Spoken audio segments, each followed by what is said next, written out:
ஒரு எறும்பு எப்படி சுவாசிக்குது? ஏன்னா இப்போ எறும்புகளை பொறுத்த வரைக்கும் நமக்கு இருக்கிற மாதிரி அதுங்களுக்கு நுரையீரல் கிடையாது. அது சைஸே தின்னு தான் இதில் எங்கே நுரையீரல் இருக்குது.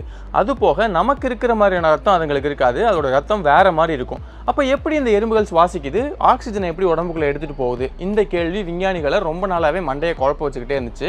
அந்த சமயத்தில் தான் அவங்க மைக்ரோஸ்கோபிக் லெவலில் அந்த எறும்புகளை வச்சு டெஸ்ட் பண்ணி பார்த்தாங்க. அப்படி பார்க்கும்போது தான் அதோடைய உடம்புல சைடில் எல்லாமே சின்ன சின்ன துளைகள் நிறையா இருக்கிறத கண்டுபிடிக்கிறாங்க. இதுக்கு ஸ்பிரக்கல்ஸ் அப்படின்னு பேர். இப்போ இந்த ஸ்பிரக்கல்ஸ் அதோடைய உடம்போட மேற்பரப்பில் மட்டும் இல்லாமல் நல்லா ஊடுருவி உடம்புக்குள்ளே வரைக்கும் போகுது. அப்படி உள்ளே போய் அங்கே ட்ரக்கியா அப்படிங்கிற டியூப் மாதிரியான ஒரு அமைப்போட கனெக்ட் ஆகுது. அந்த ட்ரக்கியா டியூப் எல்லாமே குட்டி குட்டி பிரான்ச்சஸ் கிளைகள் மாதிரி அப்படியே போய் ஒன்னொன்னும் அப்படியே தனித்தனியாக செல்லுக்குள்ளேயே போய் கனெக்ட் ஆகிடுது. அப்போது வெளியிலேருந்து இந்த ஸ்பிரக்கல்ஸ் வழியாக போகிற காற்று எல்லாமே டைரெக்டாக செல்லுக்குள்ளேயே போயிடுது.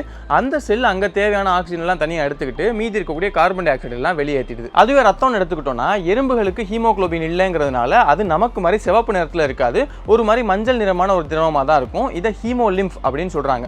இப்போது நமக்கு மாதிரி இந்த ரத்தம் வந்து ஆக்சிஜனை உடம்பு முழுக்க எடுத்துகிட்டு போகலை அப்படின்னாலுமே எறும்போட ரத்தத்துக்கு நிறைய முக்கியமான வேலைகள் இருக்குது. உடம்பு முழுக்க நியூட்ரியன்ஸ் எடுத்துகிட்டு போய் கொடுக்குறது, அதோட பாடி ப்ரெஷரை கரெக்டாக மெயின்டைன் பண்ணிக்குது. இந்த மாதிரி நிறைய விஷயங்களுக்கு அந்த எறும்புக்கு ரத்தம் ரொம்ப முக்கியமாக தேவைப்படுது. இத்தனையூண்டு எறும்பு அதோட உடம்புல எவ்வளோ பெரிய பெரிய விஷயங்கள்லாம் நடக்குது பாருங்க. இதே மாதிரி தான் நம்ம மனிதர்கள் எடுத்துக்கிட்டாலுமே நாமளுமே பெரிய பெரிய நிறைய விஷயங்கள்லாம் பண்ணியிருக்கோம்.